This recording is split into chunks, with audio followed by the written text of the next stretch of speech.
This episode of On the Record is brought to you by Associated Equipment Distributors. I'm Executive Editor Kim Schmidt. Welcome to On the Record. Here's an update on what's currently impacting the ag equipment industry.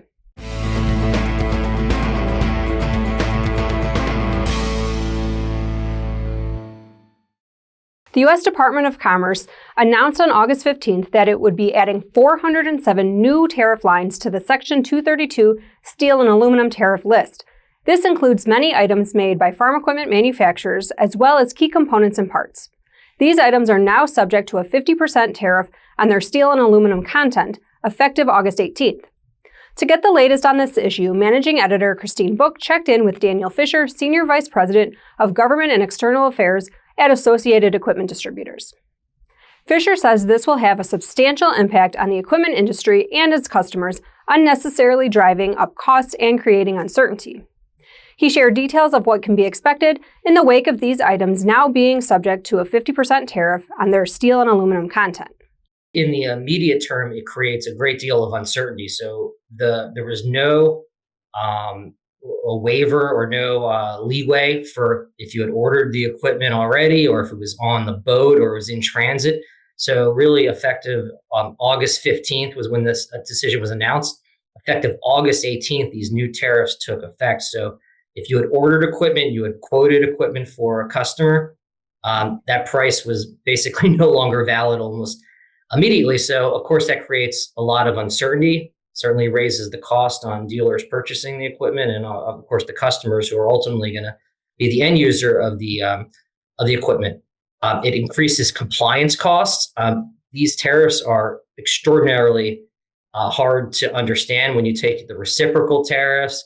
You take the Section 232, in some countries, depending on the country, you may have Section 301 tariffs. Then if you're in the US and Canada, you have the USMCA thing going on. And so it really just adds a great deal of compliance and complexity, which of course has added cost to it as well. And if you're not a major importer, it can be quite confusing. It certainly is confusing for a lot of even customs brokers and others who are still trying to navigate the situation. And of course, it's ultimately going to increase the cost on farmers, dealers, and OEMs when you have this imported equipment that is now subjected to a 50% tariff on the steel and aluminum content, which of course is a significant portion of what the equipment is contained in the equipment. AED is now focused on action items they're urging OEMs and dealers to take and getting the message to elected officials in Congress to share with the Trump administration. Obviously, the ag sector has been hit particularly hard in recent times. This will only increase costs on the customers, and it's just imperative that the entire equipment industry weigh in with their lawmakers and educate them about the impact this will have. And the hope is that a groundswell on Capitol Hill appears, and that there's some pushback against the administration in terms of this expansive list of derivative products that are now included in the Section 232 tariffs. This week's dealer on the move is Side Instructor Nobi Partners. The John Deere dealer has assumed the responsibility of 5 dealerships located in the southern tier of New York and northern Pennsylvania, following the closure of the current John Deere dealer, Port Cray, New York-based Lindsay Equipment.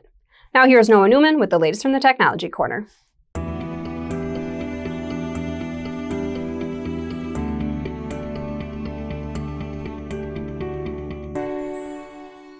Thanks a lot, Kim. So one manufacturer I spoke with at the Farm Progress Show a few weeks ago said that, it's been a tough year economically for a lot of people in the ag equipment space, but he pointed to the drone industry as one that's doing better than others, and that definitely seemed to be the case at the Agri-Spray Drones tin, as founder Taylor Moreland had his hands full showing off the new EA Vision J150 drone to hundreds of attendees. And Taylor said he wanted to make sure this new model was battle tested before introducing it. That's why he brought one to the show with over 11,000 acres on it. You know, every drone brought to market, every spray drone brought to market, whenever it's announced, nobody's tested it, right? It's just brought to market, comes from China or wherever it's come from, and they don't use drones like we do. They're tested there. They don't use them like we do here in the U.S. We've learned that over our many years in this industry. So what we wanted to do is, before we actually launched it, let's get over 10,000 acres on at least one unit, and then let's run at least a couple dozen with other operators doing real-world application.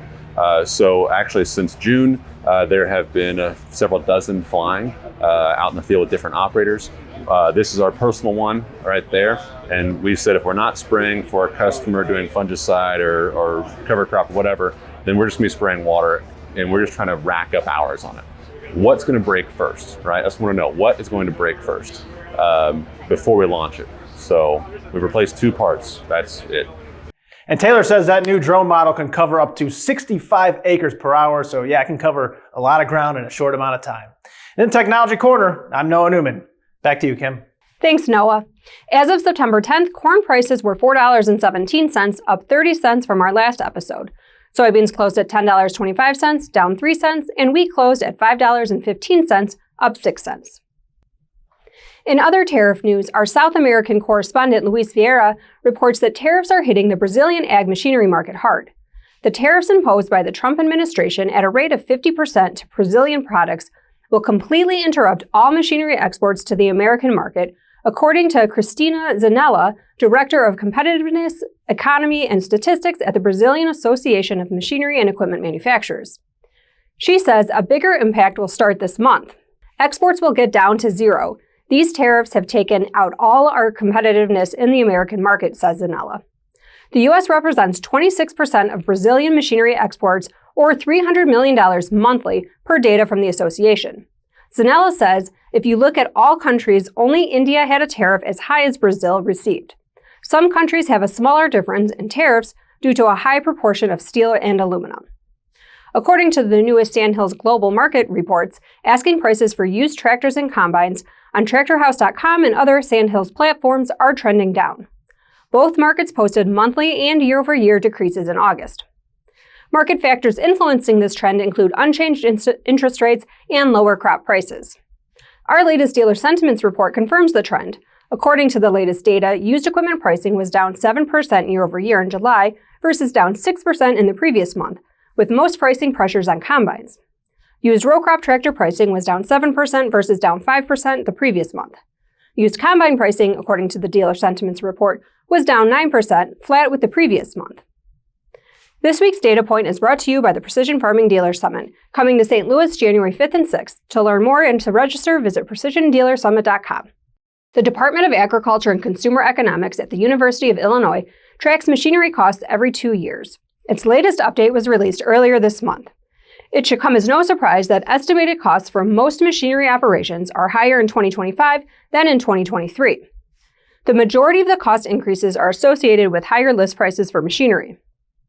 The estimated cost for combining corn is $54.40 per hour, up from $50.70 in 2023 and $37.60 in 2019. For a 590 horsepower tractor, the 2025 estimated cost is $326.80, up nearly $90 per hour since 2019. As always, we welcome your feedback. You can send comments and story suggestions to kschmidt@lestermedia.com. Until next time, I'm Kim Schmidt. Thanks for joining us.